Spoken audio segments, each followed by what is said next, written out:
Nuevas creepypastas para el día de hoy. Este título fue una sugerencia de IOSMB YouTube 2505.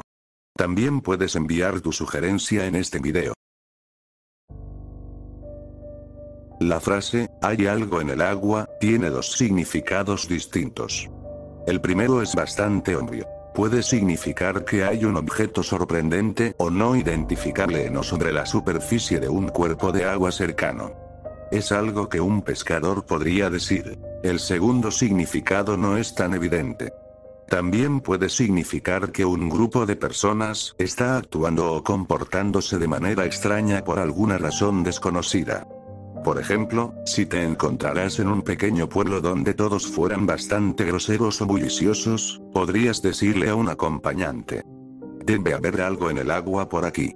Cuando digo que creo que hay algo en el agua en el condado de Gilliman, lo digo en ambos sentidos. No soy del condado de Gilliman, ni he pasado mucho tiempo allí. Vivo en Washington, D.C., donde trabajo para la Agencia de Protección Ambiental, EPA, por sus siglas en inglés.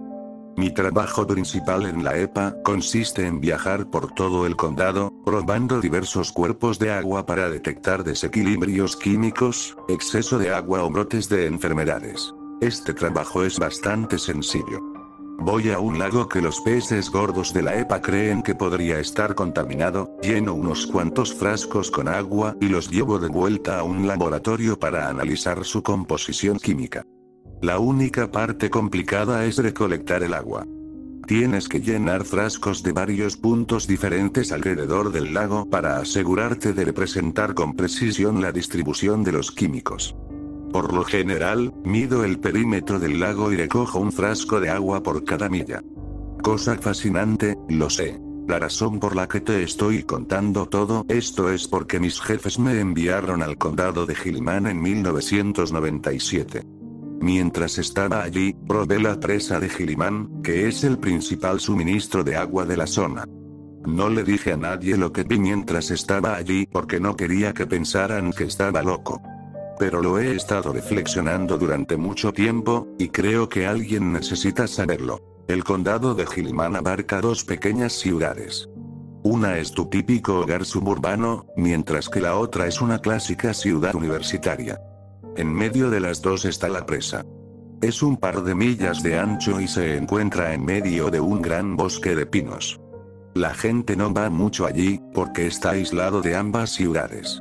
En 1997, la EPA recibió algunos informes de que una fábrica en la ciudad podría estar arrojando desechos químicos en el lago, así que me enviaron allí para verificar la exactitud de las afirmaciones. Honestamente, estaba un poco emocionado de ir al condado de Gilliman. Está en una parte bonita del condado. No es que te recomiende que vayas allí, por supuesto. Después de recibir la asignación, volé de D.C. a Denver y luego conduje el resto del camino hasta Gilliman. Está bastante lejos en medio de la nada, así que fue un viaje bastante largo. Cuando llegué por primera vez a Gilliman, llegué al lado suburbano del condado. Me detuve en una estación de servicio para tomar una taza de café y un BLT. La gente en la estación de servicio era extraña. Eran lo suficientemente amables, pero parecían un poco irritados por mi presencia. Eran groseros. Muy distantes. Me miraban como si estuvieran violando alguna ley internacional al poner un pie en su pequeño condado. Y no eran solo las personas en la estación de servicio. Cuanto más conducía por el condado, comprando suministros, registrándome en mi hotel, etc., más notaba lo extraña que era la gente. Todos eran muy callados. Todos parecían deprimidos, o tal vez un poco cansados. Había algo raro en ellos. Y, Dios, qué agresivos eran. Se interrumpían entre sí en el tráfico. Empujaban violentamente para llegar al frente de la fila en la ferretería. Se gritaban unos a otros por las cosas más insignificantes. De hecho, vi más de una de esas discusiones convertirse en peleas a puñetazos. Algo estaba mal con la gente en el condado de Gilliman. Lo podía sentir. Después de 1 o 2 horas experimentando el comportamiento extraño de la gente de la ciudad, decidí descansar en mi habitación de hotel por el resto del día antes de ir a probar el lago. Llegué a la presa de Gilliman a las 3 de la mañana. Puede parecerte una hora extraña, pero he descubierto que es más seguro recoger muestras por la noche, cuando no hay nadie alrededor.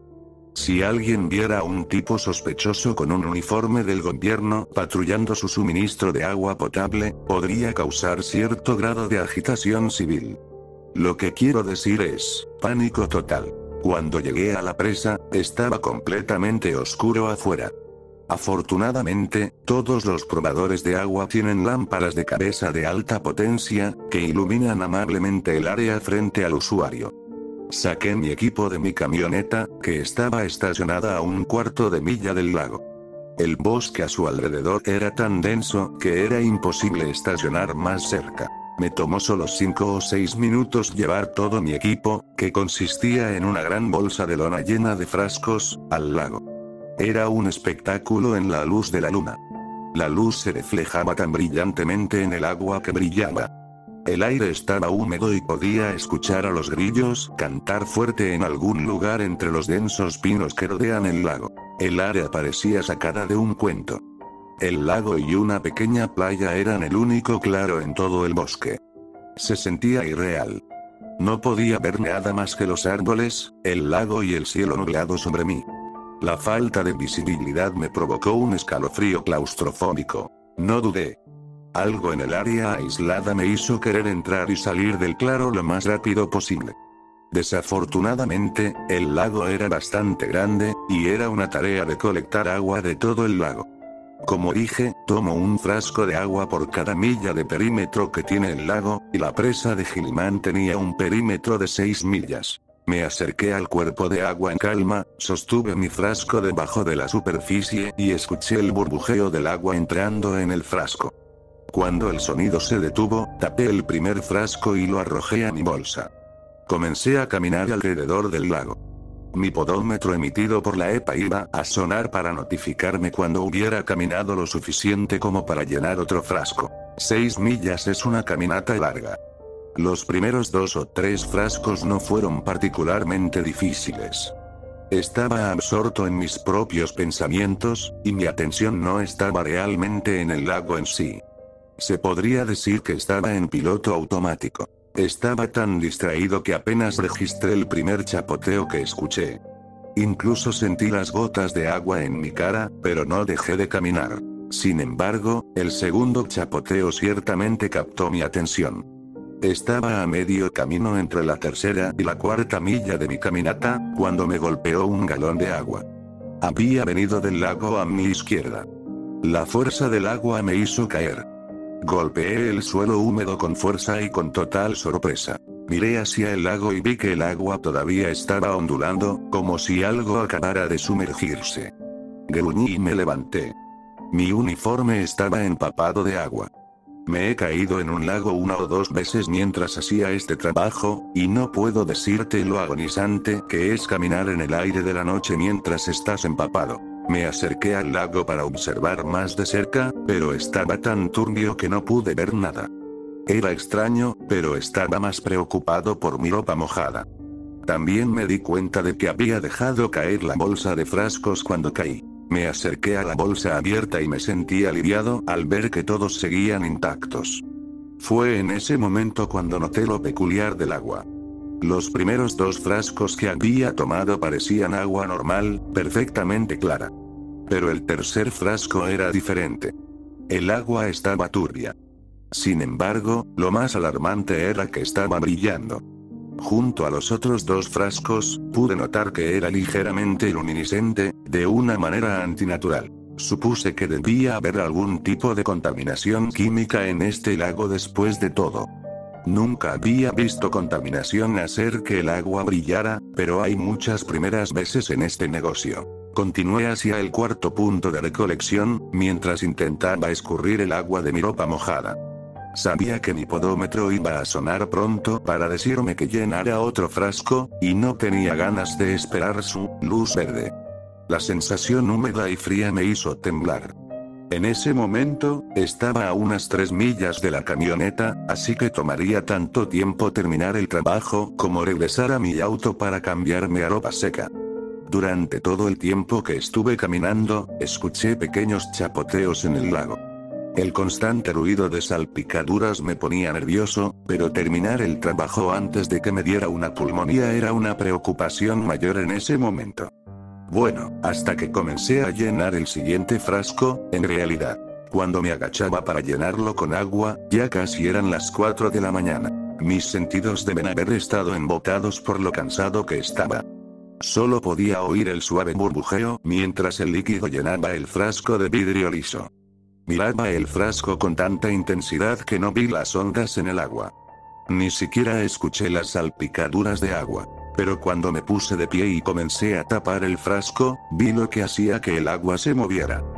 Vi la cosa que había causado las salpicaduras. Había una figura de pie en la orilla. Estaba a solo unos metros de mí.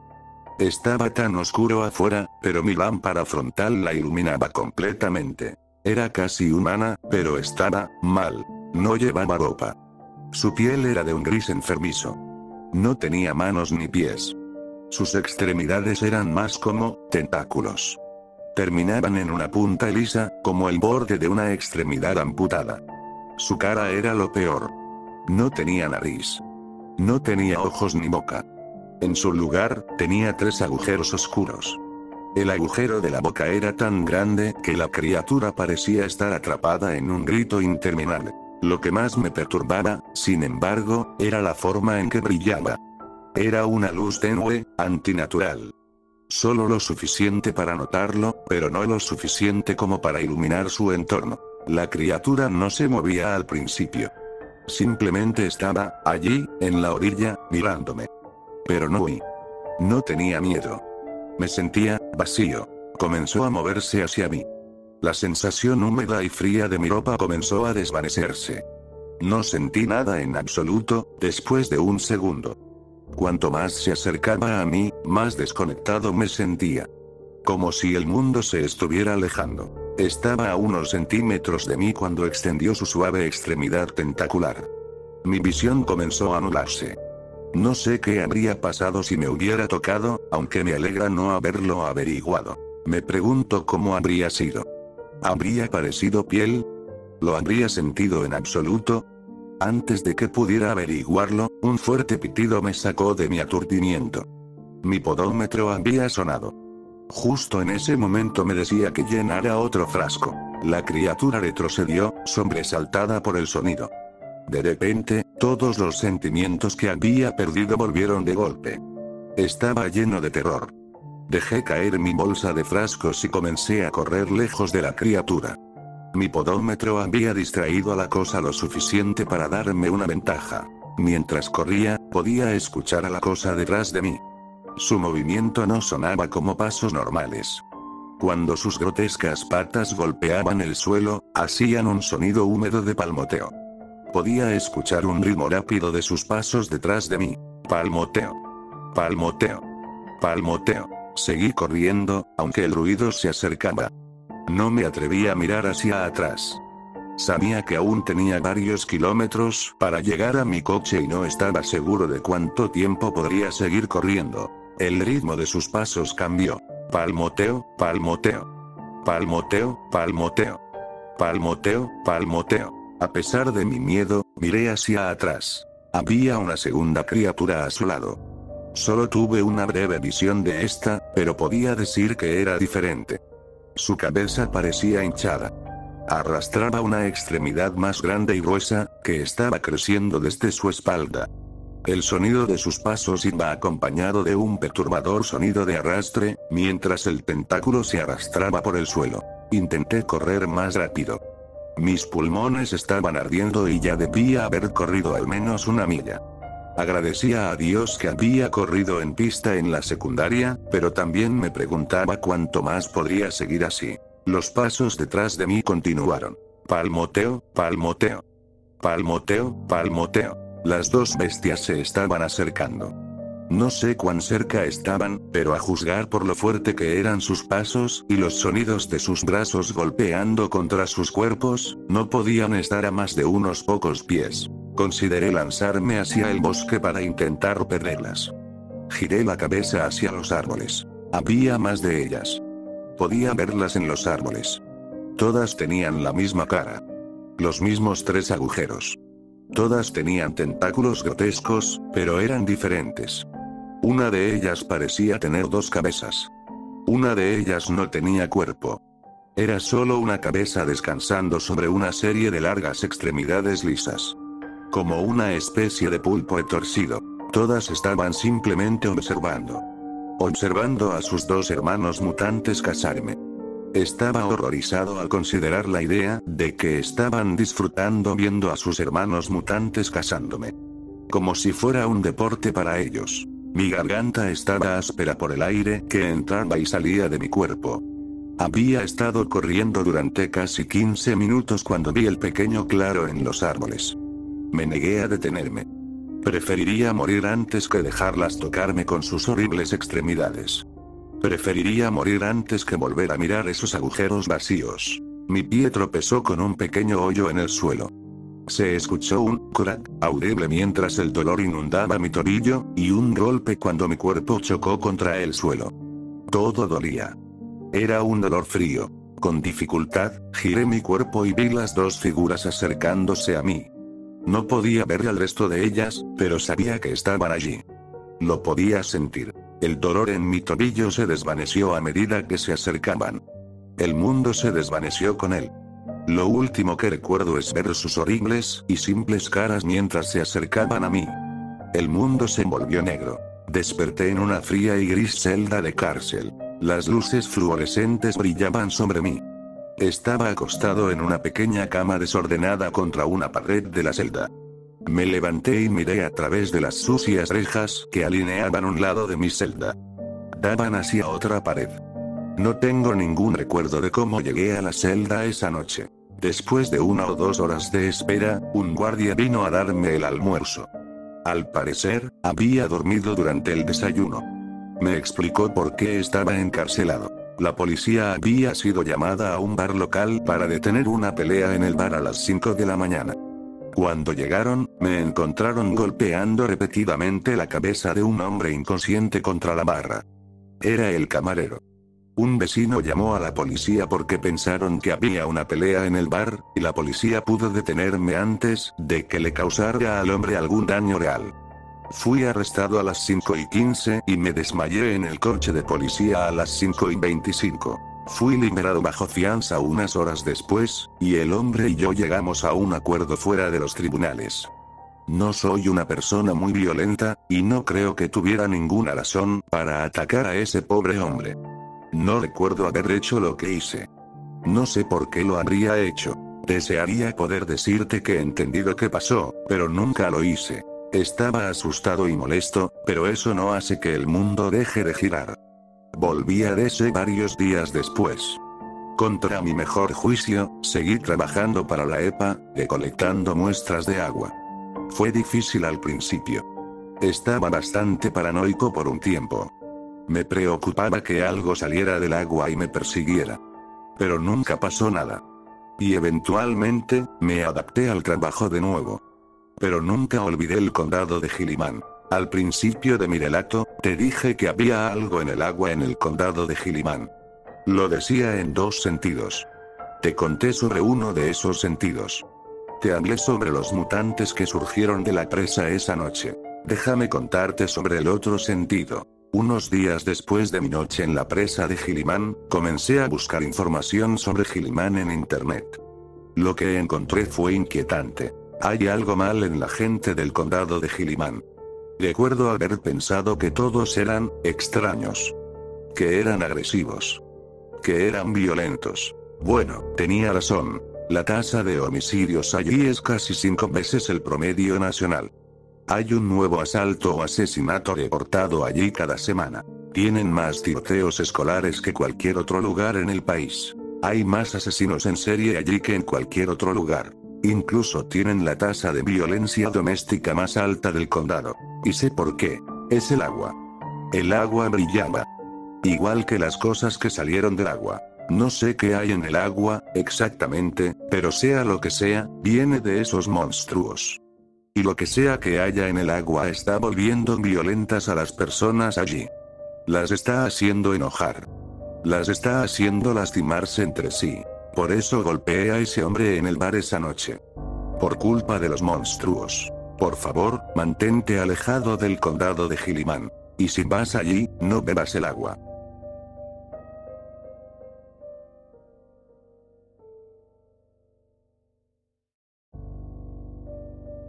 El cambio es aterrador, especialmente cuando eres joven. Para un niño de 8 años como yo, mudarse al otro lado del país fue el mayor cambio imaginable. Cuando eres joven, dejar atrás a los pocos amigos que has hecho se siente como el fin del mundo. No recuerdo muy bien la mudanza a Gilliman, solo recuerdo haber llorado durante todo el camino. Mis padres intentaron consolarme repetidamente. Me aseguraron que haría nuevos amigos y que la ciudad de Gilliman tenía parques y espacios abiertos mucho mejores para jugar. Me negué a escuchar. Brian, te va a encantar Gilliman, te lo prometo. Mi papá conducía el camión de mudanza que habíamos alquilado. No. Odio Gilliman. Quiero volver a Springfield. Oh Brian, estoy segura de que te encantará cuando lleguemos. Mi mamá repitió lo mismo. Roger no parece molesto por la mudanza, ¿verdad Brian? Por supuesto que a mi hermano menor no le importaba mudarse. Tenía 4 años y era demasiado joven e ingenuo para entender lo que estaba pasando. Solo se sentaba en su asiento de seguridad junto a mí, jugando con su pequeño juguete de cocodrilo de peluche. Mamá, a Roger no le importa porque todavía es pequeño. Si tuviera mi edad, también querían volver a Springfield. Roger protestó porque lo llamé pequeño, pero rápidamente volvió a jugar con su juguete. Yo seguí llorando y quejándome durante gran parte del viaje. El trayecto de Springfield a Gilliman dura unas 13 horas, por lo que no llegamos hasta casi la medianoche. Otro camión de mudanza ya había dejado nuestras camas y las había movido adentro, para que pudiéramos dormir cuando llegáramos.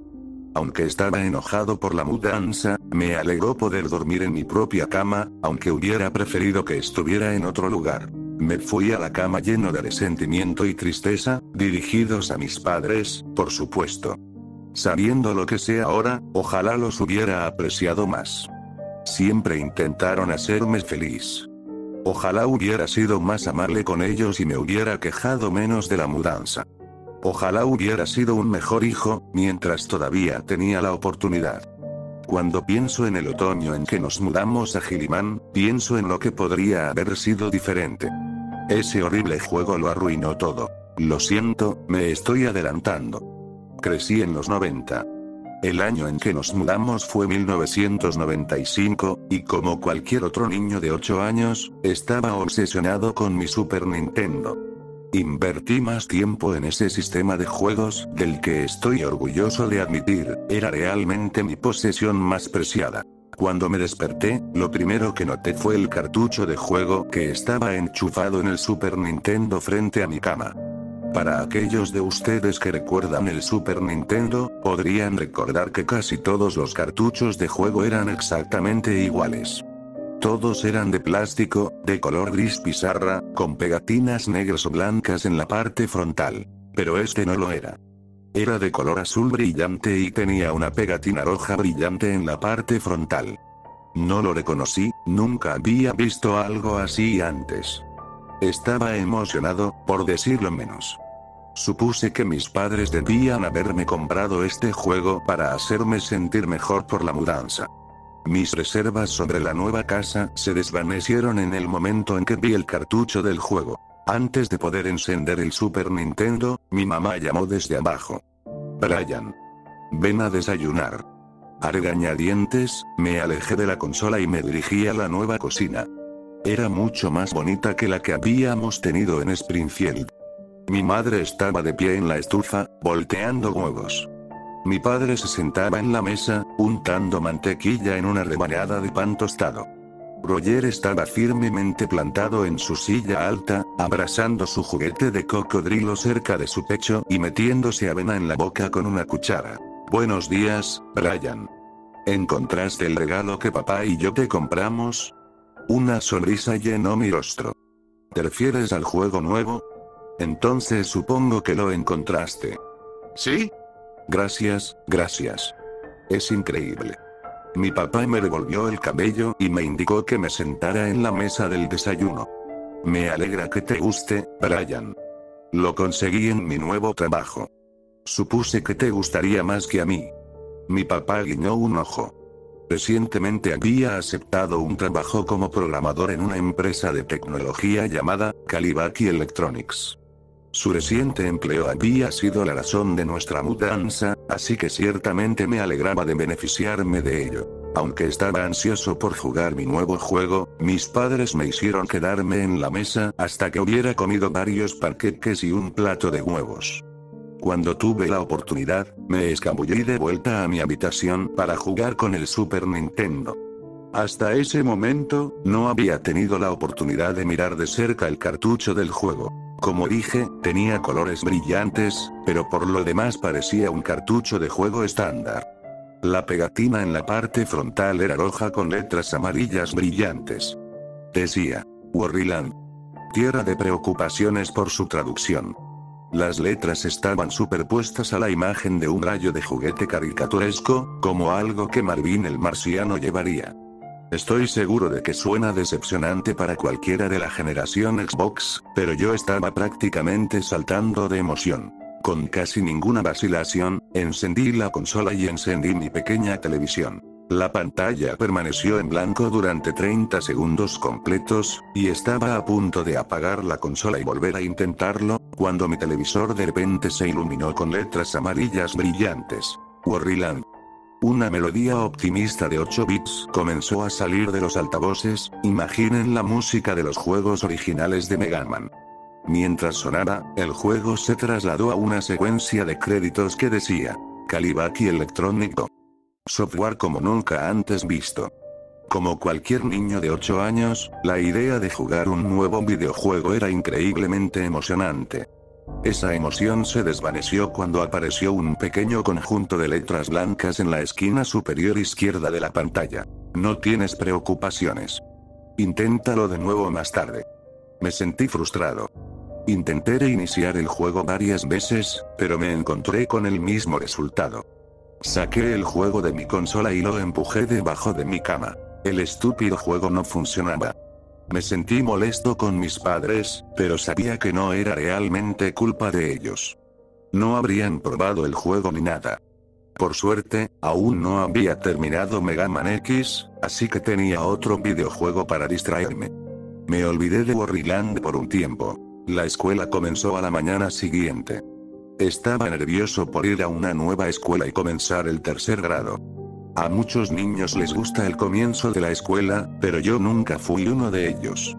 Por lo general, me tomaba un tiempo hacer nuevos amigos, y odiaba los solitarios que se sentían los primeros días antes de hacerlos. El tercer grado comenzó peor de lo que podría haber imaginado. Cuando estaba bajando del autobús, tropecé y caí por el escalón. Aterricé con un golpe en la acera dura frente a mi escuela. Debajo de mí, algo frío y húmedo estaba empapando mi ropa. Había aterrizado sobre mi lonchera, que explotó debajo de mí. Mientras me levantaba, me quité el yogur y las migajas de sándwich de la camisa. Entonces escuché la risa de Ryan. Ryan era un chico mayor. Era el tipo de niño que es enviado a la oficina del director una vez a la semana, generalmente por aterrorizar a algún niño más joven. Era un imbécil. Se supone que debes comer tu almuerzo, no llevarlo puesto. La broma infantil de Ryan provocó una carcajada de los demás niños que bajaban del autobús. Miré a Ryan, que fácilmente era un pie más alto que yo y tenía al menos 27 kilos más. ¿Qué pasó? ¿Vas a llorar? Ryan se burló. Como resultó, sí iba a llorar. Corrí hacia mi nueva aula, con lágrimas corriendo por mi rostro. Pasé la primera mitad de mi día limpiándome las lágrimas en lugar de conocer nuevos amigos. Nadie en mi clase quería hablar conmigo, ya que sabían que yo era el niño que tropezó al bajar del autobús. Sabían que era un perdedor. Para empeorar las cosas, Ryan confirmó cualquier duda sobre mi impopularidad en el recreo. Mientras intentaba subirme al columpio del patio de recreo, escuché a Ryan reírse detrás de mí. Miren, el llorón está tratando de quitarme mi columpio. Ryan estaba rodeado por un grupo de cómplices leales, sin duda. Todos se rieron. Este no es tu columpio. La risa se detuvo. Ryan disminuyó la distancia entre nosotros en cuestión de segundos y me agarró por el cuello de la camisa. ¿Qué dijiste?, me preguntó, apretando los dientes. Nada, tartamudeé. Ryan me dio un puñetazo en el estómago. Fuerte. Comencé a llorar de nuevo cuando Ryan soltó mi camisa. Corrí lejos del columpio, de regreso hacia la escuela. Durante el resto del día, me escondí en el fondo del aula, alternando entre llorar y tratar de parecer ocupado. Odiaba mi nueva escuela. Odiaba a Ryan. Todo estaba arruinado. Cuando llegué a casa, no había nadie para recibirme. Mi papá estaba en el trabajo, y mi mamá y Roger no estaban en ninguna parte. Había una nota en la nevera. Ryan. He ido a la tienda a comprar comestibles. Por favor, haz tus deberes mientras no estoy. Mamá. La frustración y la tristeza que había acumulado durante el día permanecían. Me retiré a mi habitación, todavía llorando. Cuando entré, vi el borde de algo azul asomándose desde debajo de mi cama. Era mi nuevo juego. Era Worryland. El juego no funcionó el día anterior, pero sentí la necesidad de intentarlo de nuevo. Casi sin pensarlo, saqué Mega Man X del Super Nintendo y conecté Worryland. Apareció la misma pantalla de título que la vez anterior, y la música de 8 bits salió por los altavoces. Pero esta vez, en lugar de ver el texto blanco que me decía que estaba libre de preocupaciones, escuché una voz desde los altavoces de mi televisor. Era una voz femenina y reconfortante. ¿Qué te preocupa, niño? La pantalla del televisor permaneció en negro. No dije nada. Brian, tienes que decirme qué te pasa. El juego había dicho mi nombre. Estaba asombrado con la tecnología. Claramente, este juego iba a ser mejor de lo que había pensado originalmente. Busqué alguna pista sobre qué debía hacer.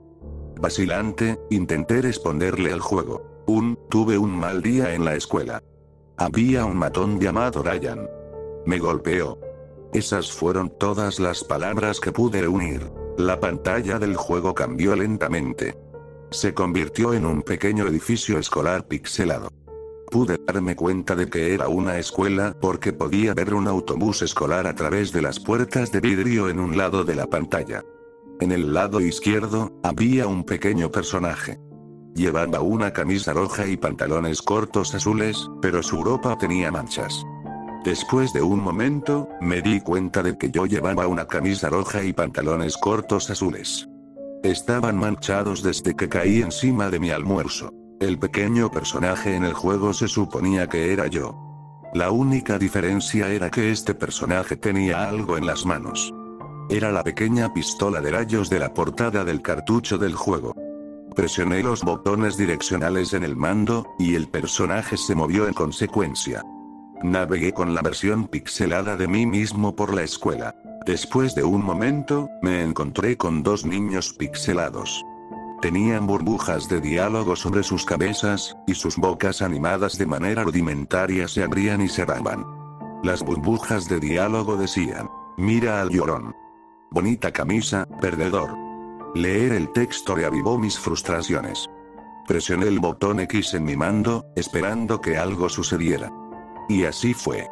La pequeña pistola de rayos que mi personaje estaba sosteniendo se disparó. No sonó como una pistola de rayos, sonó más como un disparo real. Un rayo láser de dibujos animados atravesó a los niños. En lugar de desaparecer, como en la mayoría de los juegos, sus personajes explotaron en una sangrienta lluvia de sangre y vísceras. La violencia estaba sorprendentemente detallada, especialmente para un juego de baja resolución como este. Estaba un poco confundido sobre el objetivo del juego, pero seguí adelante. Mi personaje se movió a través de una puerta abierta, hacia un patio de juegos. El patio de juegos no había sido renderizado con mucho detalle, y el único equipo claro era un columpio. Frente al columpio, había una pequeña persona pixelada. Era más alta que mi personaje, y parecía mayor. Esta pequeña persona también tenía una burbuja de diálogo sobre su cabeza, pero parecía alternar lo que decía. Este es mi columpio. Miren al pequeño llorón. Se supone que debes comerte tu almuerzo, no ponértelo. El personaje se suponía que era Ryan. No tenía idea de cómo el juego había logrado capturar la situación con tanto detalle. Empecé a sentir náuseas. De repente, una voz femenina salió de los altavoces, una vez más. Brian, ¿no quieres estar libre de preocupaciones? Me senté en mi cama y miré la pantalla. ¿Qué era este juego? Brian, presiona X para acabar con tus preocupaciones. Dudé. Este juego debía ser para un niño mayor. Empezaba a tener esa sensación molesta, como si estuviera haciendo algo que no debía. Comencé a alcanzar el interruptor de apagado del Super Nintendo, entonces escuché otra voz salir de mis altavoces. ¿Qué pasó? ¿Vas a llorar? Era la voz de Ryan. Presioné X. La pequeña pistola de rayos disparó, y el avatar de Ryan explotó. Se escuchó un grito caricaturesco, y el mismo gore gráfico explotó en el lado derecho de la pantalla. La pantalla se volvió negra de nuevo. Un pequeño texto blanco apareció en la esquina superior izquierda de mi pantalla. No tienes preocupaciones, inténtalo de nuevo más tarde. Me fui a la cama sintiéndome retorcido por dentro. Sentía que iba a vomitar. Mi papá debió haber notado mi culpa, porque, cuando me estaba diciendo buenas noches, me preguntó: Brian, ¿pasa algo malo? No, papá. Solo estoy cansado, eso es todo. Está bien. Me dirías si algo anduviera mal en la escuela, ¿verdad? Sí, papá. Está bien. Buenas noches, Brian. Buenas noches, papá. No vi a Ryan en el autobús al día siguiente. Tampoco vi a ninguno de sus amigos. De hecho, nunca volví a ver a Ryan ni a sus amigos. Durante años no supe qué les pasó, pero siempre sentí que era mi culpa. Siempre me sentí culpable. Un par de años después, busqué el apellido de Ryan en nuestro antiguo directorio escolar. Estaba tratando de averiguar si se había mudado o si lo habían sacado de la escuela por alguna razón. Pensé que su desaparición repentina era extrañamente coincidente. Todo lo que encontré fue un artículo de noticias, fechado en septiembre de 1996, casi un año completo después de que me mudé. Cuerpos finalmente encontrados en caso de personas desaparecidas. 16 de septiembre de 1996. Después de un año de espera, los cuerpos de Ryan Bromby, Sam McArlett y Ashton Fribourg finalmente han sido recuperados. Los tres niños desaparecieron de sus hogares el 26 de agosto del año pasado. No había pistas sobre su paradero. Los tres tenían un historial previo de delincuencia y problemas de conducta, por lo que se esperaba que se hubieran escapado de casa. Sin embargo, el sheriff López ha declarado que los tres cuerpos fueron encontrados cerca del borde de la presa Gilman hace varios días. Fueron identificados por sus identificaciones escolares, que se encontraron en sus bolsillos. Sam McArlett y Ashton Fribourg fueron encontrados completamente intactos, salvo por cortes y moretones menores. El cuerpo de Ryan Bromby fue encontrado gravemente mutilado y desmembrado.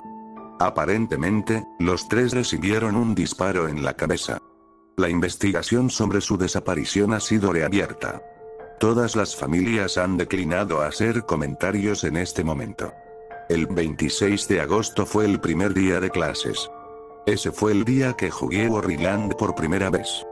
Después de eso, apenas pude obligarme a mirarlo, y mucho menos a jugarlo de nuevo.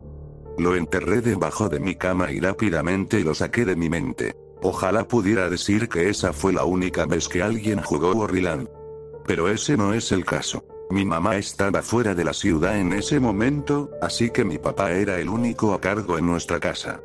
Mi papá era un buen hombre, pero no era un experto cuando se trataba de criar a los hijos.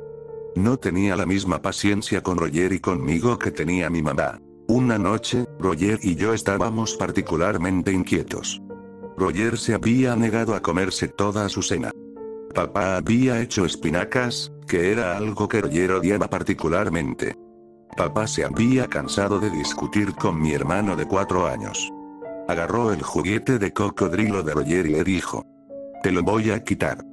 Te lo devolveré cuando comas tu cena". Roger, teniendo solo 4 años, no entendía completamente por qué le estaban confiscando su juguete favorito. Inmediatamente rompió en llanto y, en cuanto mi papá se dio la vuelta, huyó del comedor. El teléfono comenzó a sonar y mi papá lo contestó. Me hizo señas para que fuera a buscar a Roger. Seguí a Roger fuera de la cocina, y doblé la esquina justo a tiempo para verlo llegar a la cima de las escaleras y correr hacia mi habitación. La única razón por la que Roger alguna vez entraba en mi habitación era para jugar con el Super Nintendo. No se le daba muy bien, pero creo que le gustaba la música y los colores. Le llamé. Roger, tienes que venir a cenar. No puedes jugar videojuegos ahora mismo. No hubo respuesta. Escuché que mi puerta se cerraba de golpe y se bloqueaba. Vamos, Roger, solo come tu cena y estoy seguro de que papá te devolverá tu cocodrilo. Mientras me acercaba a la puerta, escuché un tema familiar de 8 bits comenzar a sonar. Luché por recordar exactamente qué era la música mientras forcejeaba con el pomo de la puerta bloqueado. Luego escuché una voz. ¿Qué te preocupa, niño? En pánico, comencé a tirar de la puerta. Traté de forzarla, pero era demasiado fuerte para mi cuerpo de 8 años. Escuché a Roger responder. Mi papá está siendo malo. Escuché atentamente mientras la música del juego se iba apagando. Escuché a Roger presionando botones. Escuché la voz de mi papá desde abajo mientras hablaba por teléfono. Escuché al juego hablar de nuevo. Su voz era calmada y uniforme, casi pacífica. Presiona X para acabar con tus preocupaciones. El pánico inundó mi cerebro. Grité a Roger que no presionara X. Grité a mi papá que dejara de hablar por teléfono. Llegué tarde. Un grito caricaturesco salió de mi habitación.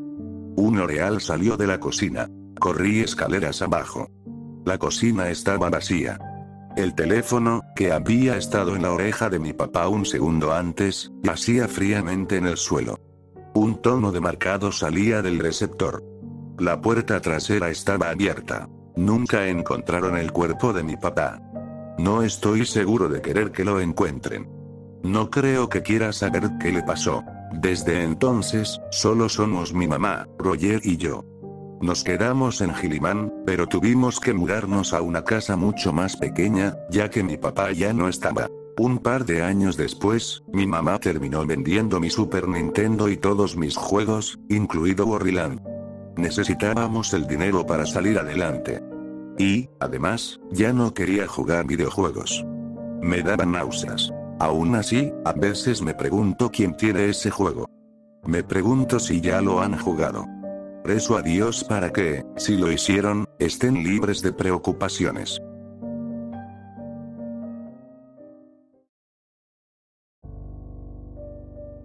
Los seres humanos son fascinantes. Siempre observo a otras personas y me pregunto en qué estarán pensando. Pienso en todas las cosas que hacen, y me pregunto por qué. ¿Por qué hacemos las cosas que hacemos? Más importante aún, ¿qué nos hace cambiar lo que hacemos? ¿Cómo cambia el comportamiento?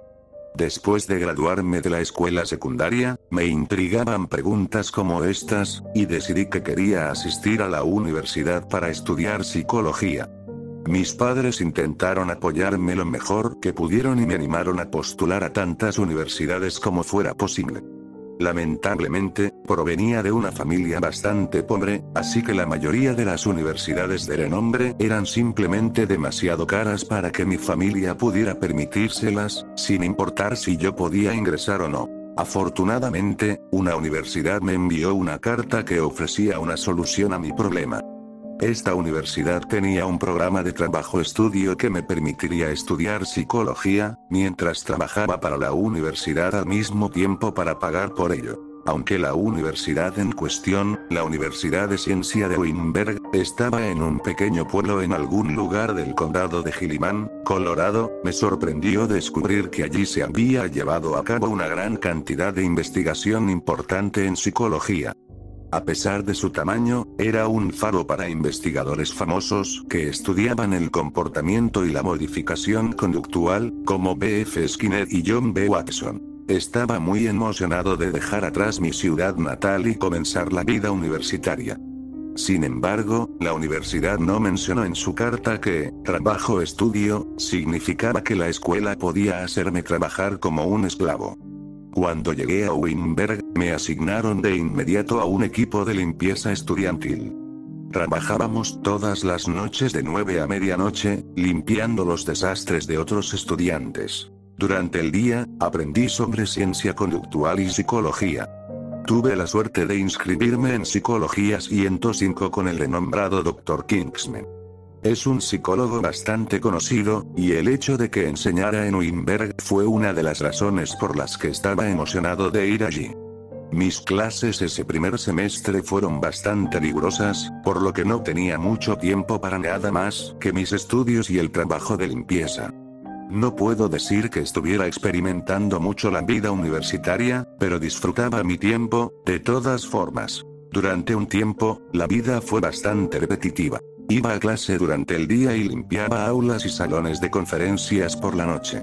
Sin embargo, hacia el final de mi primer semestre, el jefe de los conserjes, Skip, me dio una nueva tarea. ¿Estás estudiando psicología o algo así, verdad? Sí, señor, respondí. Bueno, hijo, tengo un proyecto que podría interesarte. ¿Alguna vez has estado en el subsótano del edificio Skinner? El edificio Skinner era donde se encontraba el departamento de psicología en Wittenberg. Era un edificio muy antiguo, pero los pisos superiores, donde tenía clases, estaban bien cuidados y renovados. Había escuchado a la gente hablar de cómo los pisos inferiores estaban en mal estado, pero nunca había bajado allí, personalmente. El decano nos pidió que limpiáramos todo el piso inferior de ese lugar. No puedo prescindir de todos mis muchachos para eso, pero creo que es el trabajo perfecto para ti. Aunque no me entusiasmaba mucho la idea de limpiar el espeluznante subsótano yo solo, era mejor que limpiar los asquerosos baños del campus. Al día siguiente, en lugar de reunirme con todo el equipo de limpieza, me encontré con Skip en el vestíbulo del edificio Skinner. Me entregó una vieja llave de latón y me llevó a uno de los ascensores que recorrían el edificio. Muy bien, hijo. Vas a tomar esta llave y ponerla en la cerradura que está a la derecha de todos los botones del ascensor, ¿entendido? Debería llevarte directamente al sótano. Asentí con atención y entré en el ascensor. Era una cosa vieja y destartalada. Cuando entré, sentí que todo temblaba y escuché la estructura de metal crujir. Me di la vuelta para girar la llave y vi que Skip aún estaba parado en la puerta del ascensor. Oye, no te lleves nada mientras estés allí abajo, ¿me oíste? Le dije que lo entendía y giré la llave mientras las puertas del ascensor se cerraban. Se giró con dificultad, y el ascensor descendió lentamente más profundo en el edificio. El ascensor en el edificio Skinner se movía muy lentamente, y pasó casi un minuto entero antes de que las puertas se abrieran en el subsótano. El subsótano no solo necesitaba una buena limpieza, estaba absolutamente asqueroso. Basura y muebles viejos y rotos cubrían el suelo. Todo el lugar apestaba a moho y podredumbre. El aire estaba tan húmedo que era difícil respirar. Era como entrar en una tubería de alcantarillado. La peor parte era el sonido doloroso del aire acondicionado. Las rejillas de ventilación aquí abajo estaban obstruidas con polvo y suciedad, y el aire hacía un sonido constante de jadeo mientras llenaba la habitación. El subsótano consistía en un antiguo pasillo que conducía a una serie de 3 laboratorios en ruinas. Avancé lentamente por el subsótano, observando mi entorno. La más interesante de las 3 habitaciones era la más pequeña, que se encontraba en el extremo sur del pasillo. Solo medía unos 12 metros cuadrados. Esta habitación estaba llena de viejos escritorios, estanterías y cajas de cartón, todas aparentemente vacías y en varios estados de descomposición. Una de las paredes estaba cubierta de viejas tablas, que colgaban flojamente de clavos oxidados en la pared. Recuerdo haber pensado que la habitación en la que había entrado olía a algo que reconocía, pero que no podía identificar. Como tela quemada, o algo así. Las otras 2 habitaciones simplemente estaban llenas de basura y chatarra, pero esta habitación más al sur aún tenía la mayoría de los suministros que necesitaría para ser utilizada. Decidí limpiar las otras dos habitaciones primero, ya que parecía que esta pequeña habitación iba a ser la más difícil. Mientras salía de la pequeña habitación, noté una pequeña placa en la pared. En ella, en letras cerámicas polvorientas, se leía: Dr. Richard J. Kalibaki. Me tomó 3 noches limpiar por completo toda la basura y los muebles rotos de las 2 habitaciones más grandes. Cada noche, llevaba un montón de bolsas de basura al subsótano, las llenaba de porquerías y las volvía a subir. Era un trabajo meticuloso, especialmente en el asqueroso ambiente del subsótano. Una vez que saqué toda la basura de esas 2 habitaciones, me di cuenta de que probablemente necesitaría limpiar la mugre y la suciedad de los pisos y paredes de cada habitación con una hidrolavadora. En lugar de empezar con esa ardua tarea, pensé que primero debería limpiar la habitación más pequeña, para poder lavar todo el sótano de una vez cuando llegara el momento. Así que, en la 4ª noche, llevé un montón de bolsas de basura y unos guantes al subsótano para empezar a retirar los muebles pesados. Skip me había indicado que tirara todos los muebles viejos porque estaban demasiado podridos para tener algún valor o utilidad para la escuela. Lo primero que intenté sacar de la habitación fue un escritorio viejo y deteriorado. Después de un intento fallido de levantar el pesado escritorio, intenté arrastrarlo fuera de la habitación.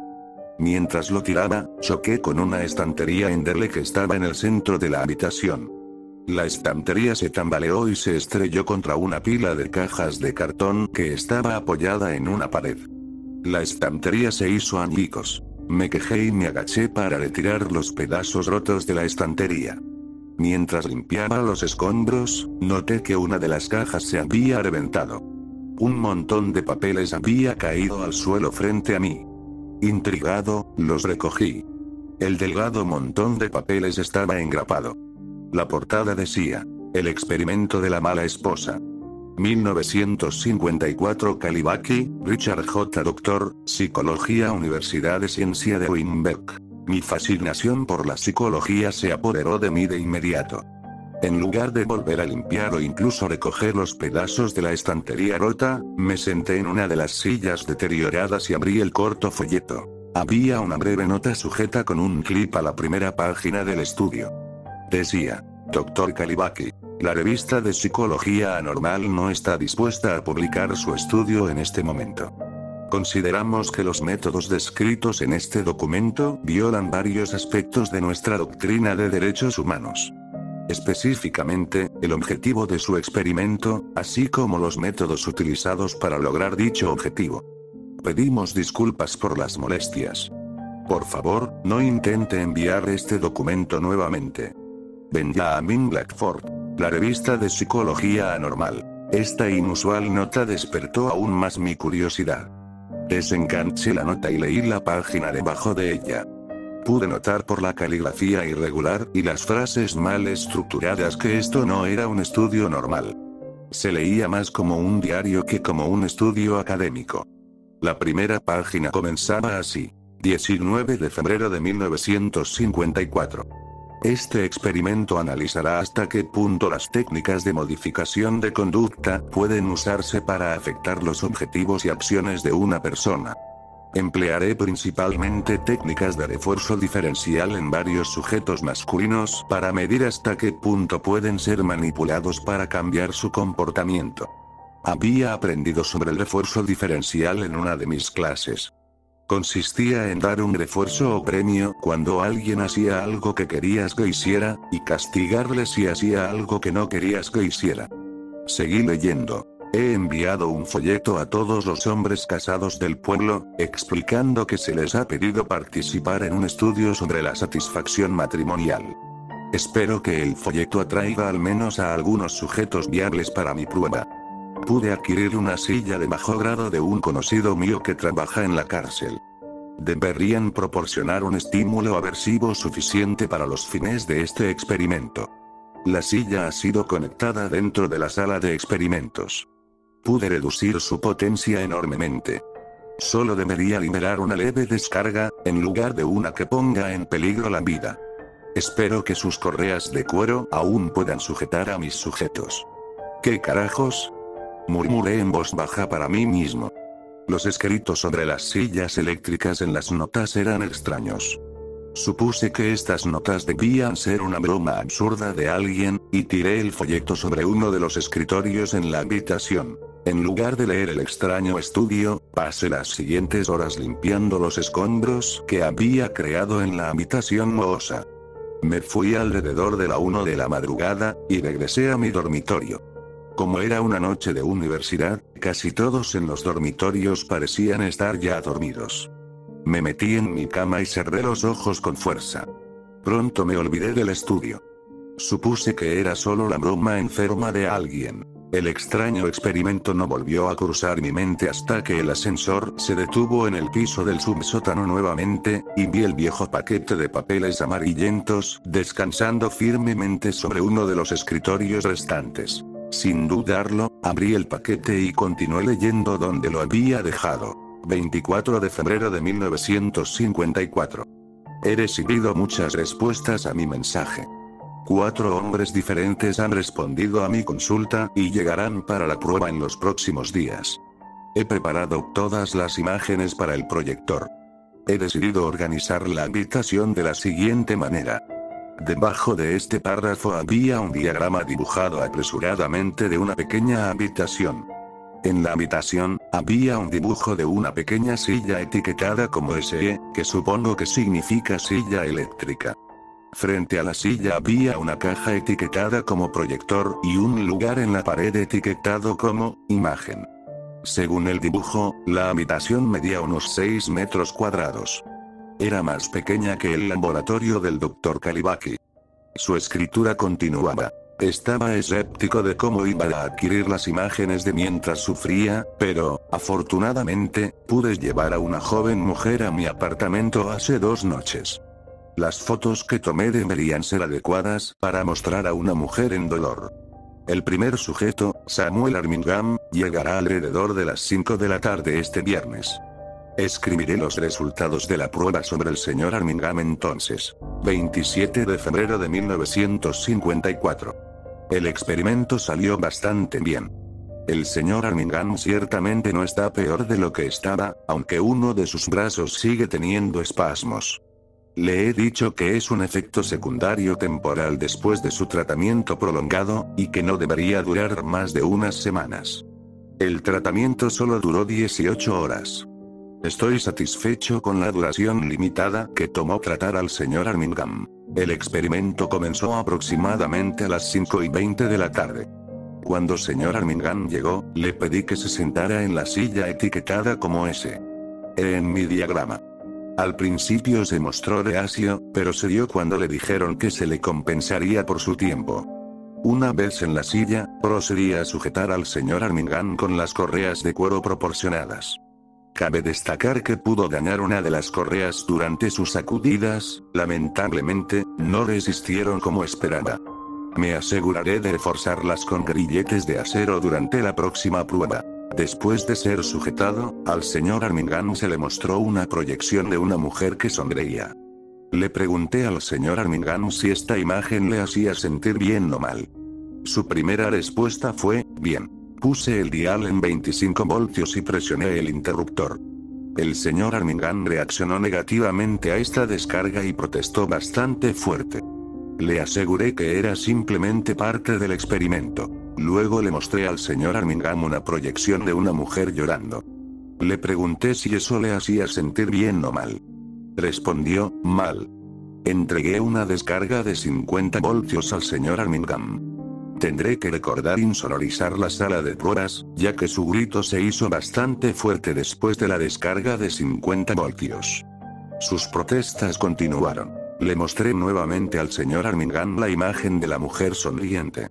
Le pregunté cómo se sentía, y me dijo que le hacía sentir mal.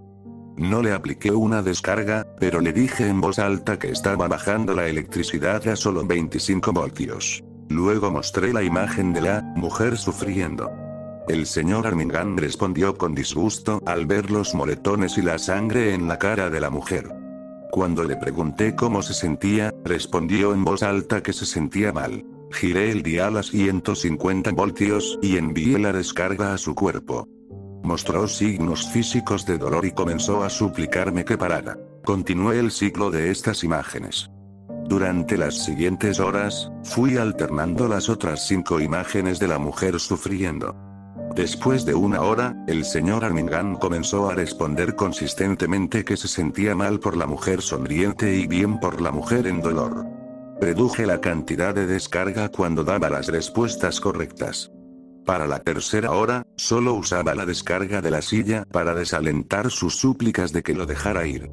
Continué la prueba durante toda la noche para verificar que sus respuestas fueran automáticas y correctas.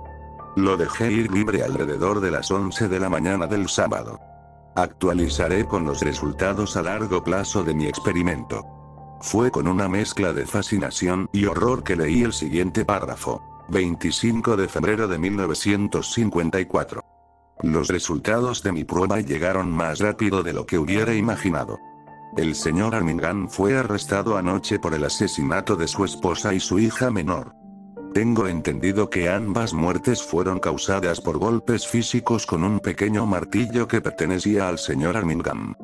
Creo que esto es el resultado de las imágenes que mostré, que claramente mostraban los resultados de golpes físicos. Tendré que probar este resultado. El próximo sujeto llega mañana a la 1 de la tarde. Sentí náuseas en el estómago. Cautelosamente pasé las páginas del resto del estudio, que detallaban los siguientes 3 experimentos. Todos mostraron resultados similares. El peor, con mucho, fue el tercer experimento. Comenzó de manera similar, pero tomó una dirección diferente durante la 10ª hora de pruebas. El señor Turnbull comenzó a repetir el nombre de su esposa mientras suplicaba que lo dejara ir alrededor de las 7 de la noche. Decía frases como perdóname, Janet. Oh, por favor, dile a Janet que la amo. Comencé a repetir el nombre de su esposa y a pedirle que respondiera cómo se sentía. Le di una descarga de 150 voltios cuando dijo bien y ninguna descarga cuando dijo mal. Esta prueba se repitió durante 2 horas. Me complació descubrir que, al final del experimento, realmente había rabia en la voz del señor Turnbull cuando repetía el nombre de su esposa. Los 4 experimentos fueron seguidos de una breve entrada que confirmaba que habían sido arrestados por asesinar o herir a sus esposas u otras mujeres cercanas a ellos. El peor de todos fue el tercero, con mucho. 1 de marzo de 1954. Me complace informar que los resultados del juicio del señor Turnbull fueron verdaderamente satisfactorios. Observé en las noticias locales que fue arrestado por asesinar a su esposa. Aparentemente, la desmembró con una sierra eléctrica de su garaje. Los vecinos que informaron haber escuchado gritos fuertes de una mujer llamaron a la policía. Cuando llegaron, encontraron al señor Turnbull pintando la palabra Janet en la pared una y otra vez con la sangre de su esposa. ¡Qué éxito! Quería dejar de leer después del primer experimento, pero no pude. Sentía una fascinación tal por los horribles actos descritos en el texto que no podía apartarme de él. Era como ver un accidente automovilístico. Era terrible, pero simplemente no podía apartar la vista. No voy a reproducir todas las escrituras del Dr. Kalibaki aquí, pero sí te diré lo que escribió al final del estudio, en respuesta a la carta que encontré al principio de las notas. Estoy descontento de escuchar que mi estudio ha sido considerado demasiado escandaloso para el público en general. Aunque mis escritos no serán publicados, me complace relatar que todos mis 4 sujetos de prueba han sido considerados demasiado agresivos y violentos hacia las mujeres para ser reintegrados a la sociedad. Mi tercer paciente, el señor Turnbull, en realidad ha sido condenado a muerte por su asesinato. Creo que esta técnica puede ser utilizada para crear violencia contra cualquier sujeto deseado. Tengo planes de llevar a cabo más experimentos sobre la creación de violencia y rabia. Considero este experimento un éxito total y completo. No saqué más muebles del antiguo laboratorio del Dr. Kalibaki. Solo pensar en volver al lugar donde escribió sobre sus horribles pruebas me revolvía el estómago. Le dije a Skip que estaba enfermo y que no podría continuar despejando la sala de pruebas. Asignó a otro conserje al subsótano de Skinner Hall, quien pudo despejar los muebles en 2 o 3 días. Me enteré tiempo después que, mientras movía los muebles fuera de la habitación, el conserje sustituto decidió quitar las tablas viejas que cubrían una de las paredes. Detrás de ellas, encontró una pequeña habitación con solo 2 muebles. Un viejo proyector y una deteriorada silla eléctrica. Consideré cambiar de carrera después de enterarme de las retorcidas pruebas del Dr. Kalibaki. Pero después de unas relajantes vacaciones de invierno y un segundo semestre agotador en Wimberg, olvidé lo que leí en ese mohoso subsótano. Continué tomando clases con el Dr. Kingsman, y él se convirtió en una especie de mentor para mí. Terminé trabajando en algunos trabajos de investigación con él y tomé todas las clases que ofreció. Casi todo lo que he aprendido en la universidad lo he aprendido de él. A medida que avanzaba la universidad, pude encontrar más tiempo libre para tener una vida social. Definitivamente, la universidad mejoró para mí. Estaba tan ocupado con las clases, los amigos y el trabajo, que no había pensado en el Dr. Kalibaki ni en su retorcido experimento en absoluto. Hasta hace unos días, de todos modos. Me habían invitado a un banquete de premios con el Dr. Kingsman, donde se iba a presentar uno de los trabajos en los que había ayudado. Un sinfín de distinguidos psicólogos e investigadores iban a estar presentes y pensé que sería una excelente oportunidad para hacer contactos. La velada fue muy bien. Nuestro trabajo fue muy bien recibido, y hablé con bastantes psicólogos sobre posibles oportunidades de empleo. Después de devorar algunos platos de la comida barata del banquete, comencé a salir del abarrotado auditorio. Antes de que pudiera salir por la puerta, una voz familiar llamó mi nombre. Me giré y vi al Dr. Kingsman parado junto a un anciano en silla de ruedas. Jeremy. Antes de que te vayas, hay alguien a quien me gustaría que conocieras. Caminé hacia el Dr. Kingsman y extendí la mano para estrechar la mano del anciano. El Dr. Kingsman me presentó al hombre. Este es Jeremy. Es uno de mis mejores estudiantes, y realizó casi toda la entrada de datos para el trabajo por el que fui reconocido hoy. Apenas había comenzado a estrechar la mano del hombre cuando el Dr. Kingsman lo presentó ante mí. Su rostro arrugado permaneció inexpresivo todo el tiempo. Jeremy, este hombre fue mi mentor cuando era estudiante de pregrado. Casi todo lo que has aprendido proviene de algo que este hombre me enseñó. Prácticamente eres uno de sus estudiantes. Su nombre es Richard Kalibaki. De repente, todo lo que había leído en ese estrecho subsótano volvió a mi mente. Estaba estrechando la mano del Dr. Kalibaki. Estaba estrechando la mano de un hombre que amarraba a otros hombres a una silla eléctrica y los torturaba durante horas. Estaba estrechando la mano del hombre que provocó que 4 maridos mataran violentamente a sus esposas. Estaba estrechando la mano de un psicópata. Un psicópata que, esencialmente, me enseñó todo lo que sé. No puedo sacar de mi cabeza el rostro inexpresivo de ese anciano.